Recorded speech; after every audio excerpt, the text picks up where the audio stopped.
Halo semuanya, kembali lagi ke video setup rumah selama Ramadan nomor 5 sampai 8 ya. Jadi ini part kedua dan aku mau nanya, teman-teman udah praktekin yang mana nih? Part 1 sampai nomor 1 sampai 4-nya yang kemarin udah dirilis. Oke, tanpa babi bu lagi, langsung aja. Kelima, sufficient lighting. Jadi yang pastinya lighting itu penting ya buat supaya pencahayaan di rumah kita ini tuh menarik, terus membuat kita lebih semangat untuk bisa melakukan ibadah. Ya oke lah, kita taraweh gitu kan di luar di masjid, atau bahkan yang tarawehnya di rumah misal karena mungkin ada satu dan lain hal. Kita perlu make sure bahwa lighting di rumah itu membuat kita nyaman untuk khususnya beribadah ya. Selain aktivitas, khususnya beribadah. Mungkin buat yang lagi ngejar selama bulan puasa ini ada target pengen hatamin Quran, otomatis mesti tadarus kan tiap hari gitu kan. Jadi pastikan lightingnya juga cukup di ruangan masing-masing, entah itu mungkin di kamar atau mungkin ada ruangan khusus gitu kan, supaya ngajinya, ibadahnya, tahajudnya, semuanya lebih nyaman. 6. Decor with banner or lantern.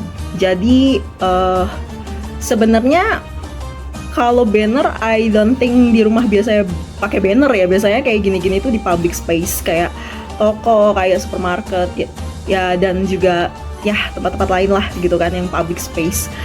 Tapi kalau lantern, mungkin ada beberapa orang yang pengen banget suasana rumahnya sedikit bertema Arabik. Jadinya mungkin dia mencari kayak lampion-lampion khusus yang style Arabik gitu di toko hijau atau toko oranye dan sebagainya. Bisa banget itu ditambahin supaya nuansa Ramadannya tuh semakin terasa. Ketujuh, set up the worship area. Jadi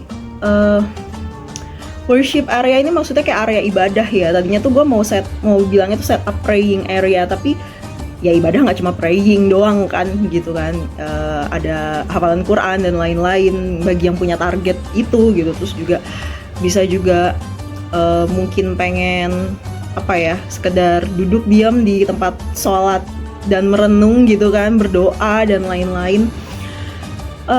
Kita perlu mempersiapkan tempat atau spot yang nyaman untuk ibadah ini, karena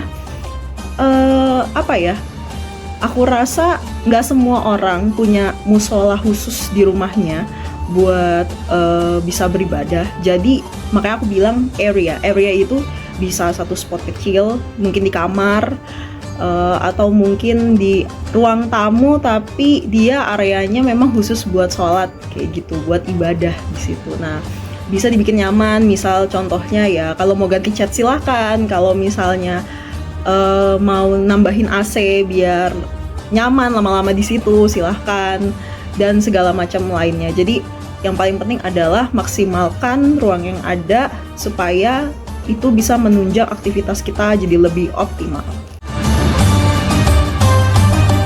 8. Donate and sell. Nah, seperti yang aku bilang di bagian organize wardrobe, jadi kalau misalnya udah ada pakaian, nggak cuma pakaian sih, barang apa aja, mungkin furniture yang udah lama pengen ganti gitu, bisa banget didonasikan atau dijual.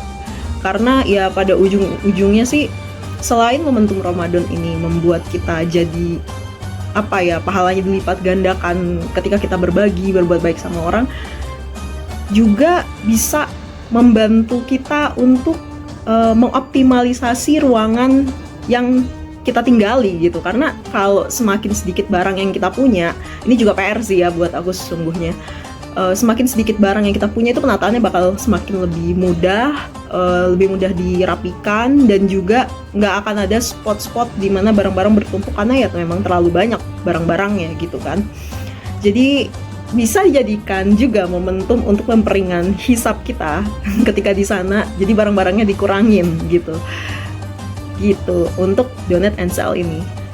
Oke, segitu aja dari aku mengenai 8 hal yang bisa dilakukan selama Ramadan, dan itu related sama optimalisasi penggunaan ruang di rumah kita. di rumah teman-teman sekalian. Dan aku juga minta maaf kalau misalnya mungkin ada bahasan yang kurang, terus abis itu juga ada editingnya kurang oke gitu, karena ini juga masih baru. So ya, silahkan berkomentar dan juga like, di save juga jika bermanfaat buat kamu, dan juga boleh banget tulis di kolom komentar kamu mau video apa sih selama Ramadan ini tentang penataan ruangan. Gitu aja kalau dari aku. Thank you semua. Bye.